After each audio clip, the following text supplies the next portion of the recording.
don't you get a room, Teresa? There's a young child in the house. Julian, don't start with me.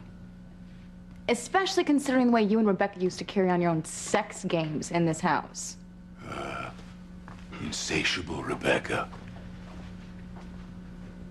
Instead of Julian and Rebecca keeping their sexual fantasies in private, they treated this home like an amusement park, complete with donkey rides. Leave Edgar out of this.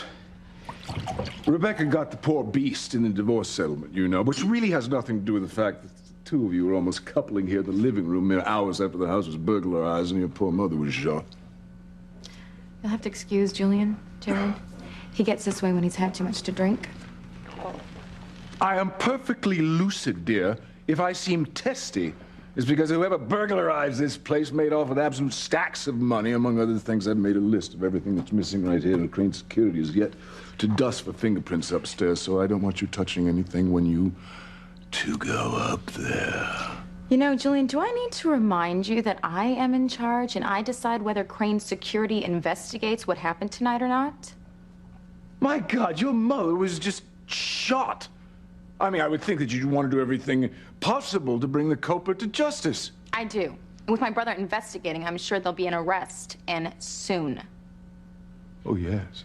Well, even so, you see, there are some very sensitive files that are missing, and I want them back before the police get their hands on them.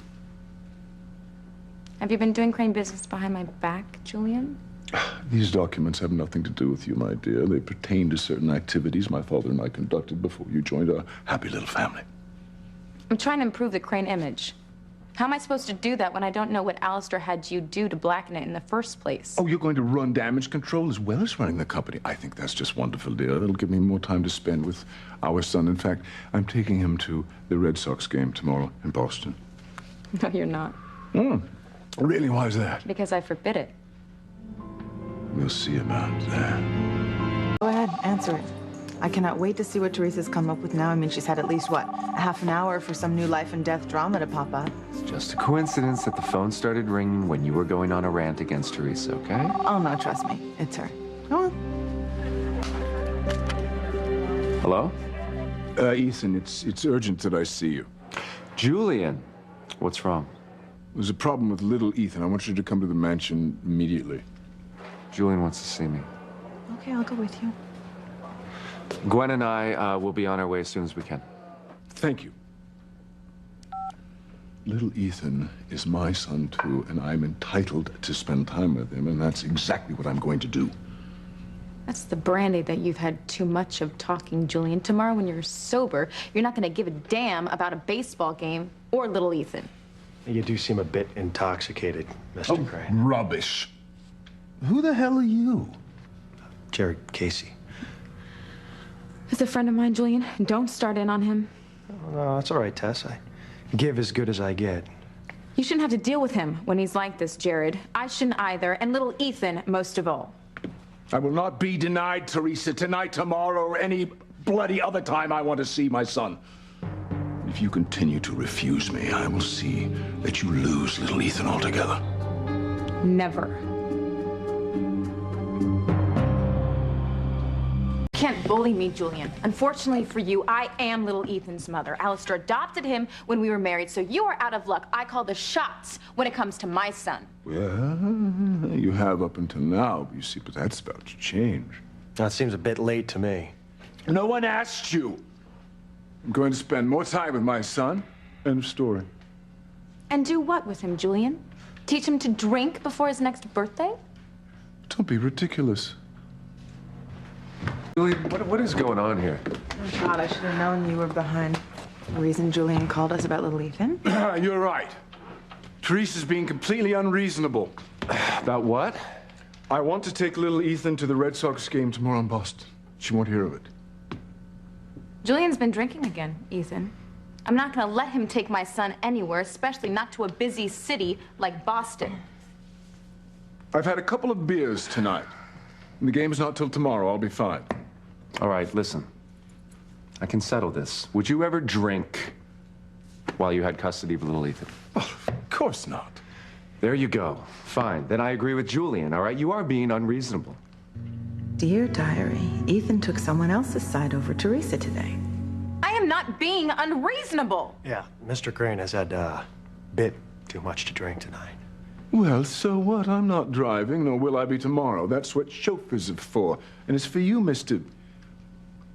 Why don't you shut up and mind your own business? Don't talk to my friend in my house that way, Oh, Julian. you're still on your little power trip, huh? Just to think your mother used to scrub my toilet. Julian, go easy. Your mother was shot tonight, remember?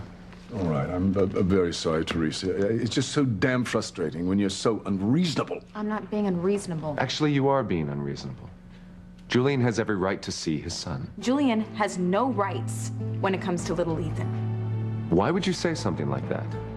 Julian is little Ethan's biological father. You better believe he has rights. Teresa, how can you say that Julian has no rights when it comes to little Ethan? He is his biological father, and it doesn't matter that Alistair made little Ethan his heir. You cannot prevent Julian from seeing his son, and no court will allow you to do that, by the way. I don't want Julian taking my son to Boston. In fact, I forbid it. Why? Never mind, Ethan. She's impossible to deal with when she gets like that. So, my dear, if you continue to be this unreasonable, I will be forced to have Ethan file a custody suit against you. Fine. File it. I'll see you both in court. Teresa, take it easy. What? Can't we find some middle ground here? No, Ethan, we can't. And you know what? If Julian tries to take my son to Boston tomorrow, I'll just report that my son has been kidnapped. You can't file a false police report. Of course I can. I will play the Mrs. Crane card if I have to.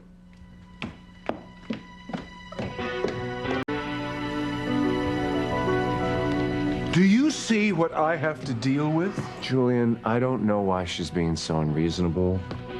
I think she knows that if we go to court, she will lose. Well, I really don't have a clue what motivates Teresa, and frankly, I don't care. All I am concerned about is having my parental rights upheld.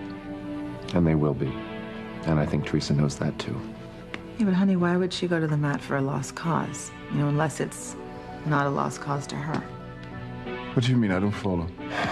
It's as if Teresa knows something that she's not telling the rest of us.